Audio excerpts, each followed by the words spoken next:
Hello everyone! If you do not recognize this voice or this hair, I am McGann.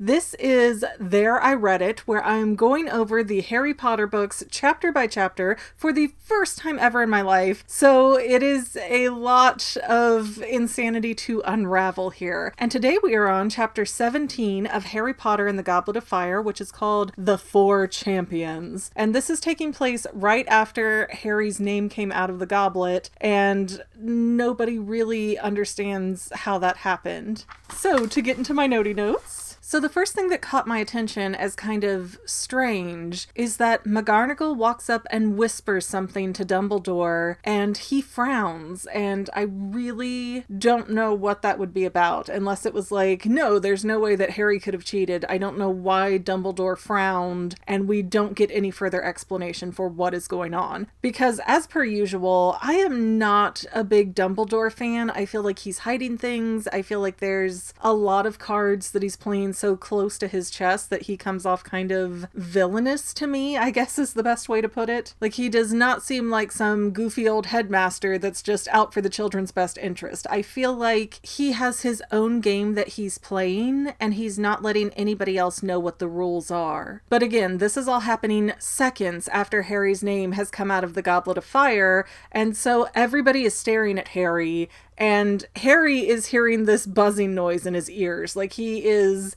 I think it might be a very mild anxiety attack that he's experiencing right here, because he's like walking up towards where he's supposed to go by the teacher's table and just zzz, and that does not sound normal or healthy or excited. So I will say that I fully believe that Harry did not put his own name in the Goblet of Fire. So Harry gets put into this room, and there's a lot of different paintings in there that he's never seen before, and they're all these living paintings of different wizards and such. And then over by what is described as a handsome fire, there is Victor, Fleur, and Cedric, and I feel like there is attention called to the fire for a reason. I don't think the fire itself is necessarily important, but I think that there is some kind of symbolism here. Like, these are the three champions that they have, and they're going to be thrown into the fire. They're basically sacrificial lambs. Nobody really cares if they die. They just want that champion to win and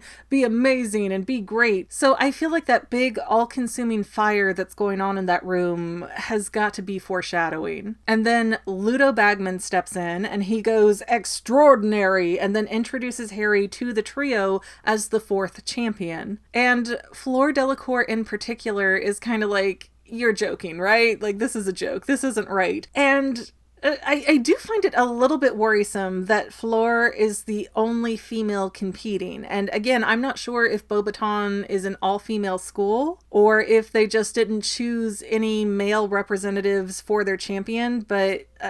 I know magic kind of makes it a different category, but still, if there is any type of feat of strength, she is going to be at a disadvantage compared to having now 3 male competitors against her. I guess there's a charm or something that she could use to sort of offset that disadvantage physically, but I don't know. There's something weird to me. It's almost like she is the token female of the group, and it just doesn't quite sit right. There's so far been nothing about Fleur that screams, yes, she is a champion sort of person. She is athletic, or she is like a really competitive person. Like, we know absolutely nothing about her. So I don't know, maybe it's a little misogynistic of me, but I kind of worry for her more than the others. And then we start getting some exposition that finally makes this whole thing make sense. So Bagman explains that Harry has to compete in the Triwizard Tournament now because his name came out of the cup. And so he's obliged to go forward since, you know, his name came out. It's some type of magical contract, which at the same time doesn't make any sense because Harry did not make that contract. He did not fill out the paper, and he did not put the paper in the goblet. But then Madame Maxine and Karkaroff come in, and they are very upset that Hogwarts gets 2 champions, and they're pounding their chest saying, you know, we want another champion for both of our schools too. That's only fair. But apparently the goblet has turned itself off now, and it will not reignite until the next Triwizard Tournament. So I don't get how this cup can be simultaneously intelligent and so easy to trick at the same time. It seems like a very big contradiction. But Professor Snape ends up going into that room, and he thinks that Harry added his name on purpose. And so Snape is just like, yes, we're gonna nail him to the wall over this. Yes, yes! I swear at this point, I just hear Professor Snape get irritated with Harry's stuff. And all I hear is Candace from Phineas and Ferb going, Mom, Phineas and Ferb, blah, blah, blah, blah, blah. That is how Professor Snape sounds to me anymore. Anything to get Harry in trouble. And then it is confirmed that an older student could have submitted Harry's name for him. And Dumbledore is the one that confirms this, so I feel like that is extra official. And again, that makes me wonder, why didn't Fred and George just take the easier route of bribing someone who was older to put their names in the goblet? Jeez Louise, boys, work smarter, not harder. And Crouch comes in and joins the conversation and says that, yes, if a name comes out of the goblet, the person whose name comes out is bound to compete. There's no getting out of it or saying no thanks. And then just when the other headmasters are getting at their huffiest, Professor Moody comes in and defends Harry because, I don't know, Moody and Harry have this weird bond thing going on. Or at least, like, Moody is really set on Harry, and I think Harry's more like, I don't know who this weird guy is. Please stop, like, associating me to him. But Moody says that it would have taken a very skilled wizard to add their name and trick the goblet. And that more than likely, what they did was use a confundus charm and make the goblet think that Harry was from a fourth school. And so as the only student who entered his name in from that fourth school, he was the only person who the goblet could have spit out as a potential competitor. So Harry had a 100% chance of being selected because there is a made-up school involved, allegedly. I feel like there has to be more than one way that you could confuse the Goblet of Fire, so I don't know why we so are specifically set that it was a confundus charm with a fourth school being named. I mean, I feel like you could enchant the parchment maybe, enchant the goblet further.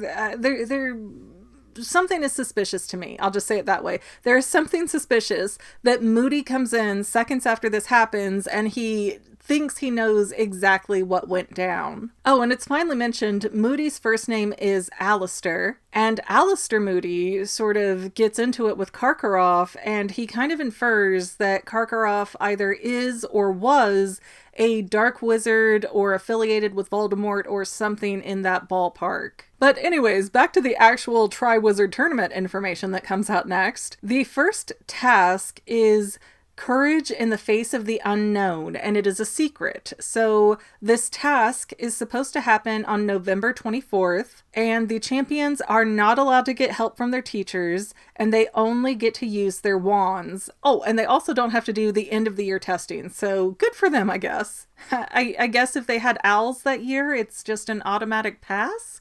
How does this work? But what I do find curious about this chapter is that no one has mentioned Voldemort specifically. And I don't know if that is to not cause this sense of panic without any proof being available, or if it's because there's uncertainty or what. But I mean, really, really, really, truly, madly, deeply, we have one person who has it out for Harry in this entire book verse, and that is Lord Voldemort and his minions. So who else would be involved here? Really? Seriously? Let's just call a fish and be real with people here. And while the other headmasters and champions are sort of rabble-rousing and getting upset that Harry is allowed to compete, it is brought up that the person who put Harry's name in the goblet probably wants him to die in the tournament. And Harry wonders if someone really wants him dead. And it's just like, are you serious? Are you simple? Your scar has been hurting. Where did that scar come from? Oh yeah, somebody who tried to kill you. And so not only has your scar been hurting, but there have been many other murder attempts on your life, basically every year that you've been in school. Are you really going to waste the page space going, I wonder if someone really does want me dead? Where have you been, boy? But actually another paragraph or two later, Harry does say, oh yeah, Lord Voldemort does want me dead. And I'm just here like, did you forget that for a minute? Do you live such a compartmentalized existence that you can actually lose track of the fact that someone constantly wants to kill you? Oh, wizards. But anyways, Harry goes back up to the Gryffindor common room, and on the way back, like, Cedric's like, come on, you can tell me how you got in. And Harry's like, I didn't put my name in. I don't know how this happened. But the Gryffindor common room has pretty much everybody in that house in there. They're all so excited for Harry. And when Harry is finally able to weave through the crowd and get up to his bedroom, Ron is already laying in the bed, and Ron is just so annoyed that he got left out of the situation, that he was out of the loop, and that Harry put his name in the goblet without telling him or letting Ron in on it, or Fred and George or anybody else who was interested. So it seems like we're going to have a rift growing in this book between Harry and Ron, and I'm kind of curious how that will play out. But that is the end of my notes for this chapter. Again, so many curious things, but there seems to be a lot of things that I'm like, hey, that doesn't make sense. And then another chapter or two later, they're like, here, let us explain it further. So I guess that's sort of the jumbled up, messy nature of going over a book chapter by chapter, is that issues like this are going to resolve themselves in many cases. But I still think it's fun to sort of go through it and be very fixated on that one chapter at a time and see what you can pull out of it as you're going. Hopefully you guys agree and that's why you're watching. But anyways, I think it's time to wrap this video up. So don't forget to like, subscribe, share, comment, do whatever you feel like doing. It is always valued and appreciated. And we will see you next time, Fanily members. Bye! Well, Fanily members, we're almost done, but I want to invite you to hang out with me in some other places. I'm on Twitter and Instagram as my own personal self, and I have a Facebook page too, but I mostly just post photos over there. And sometimes people say, hey McGann, I want to mail you something. How do I do that? Easy. Just click the About tab on my channel page, and my most current P.O. Box info will be right there. I also run another channel, The Fanily. It's really a hodgepodge channel where we might post anything. Oh yeah, and I also sell shirts and stickers and stuff with the Fanily and the Fangirl logos. If that is your cup of tea, I have a link in every description of every video. Finally, if you want to help out the Fangirl channel and make sure I'm putting out video essays for years to come, the best way you can help is by subscribing and watching more of my videos, whether they're new, old, whatever. Maybe even share one or two on social media, help spread the word. People who watch to the end of videos like you helps to tell the site, hey, this is a good video, we should recommend it to other people. So if you made it this far, leave me a comment of something like, hey, I made it to the end. Love ya. See you next time, Fanily members. Bye.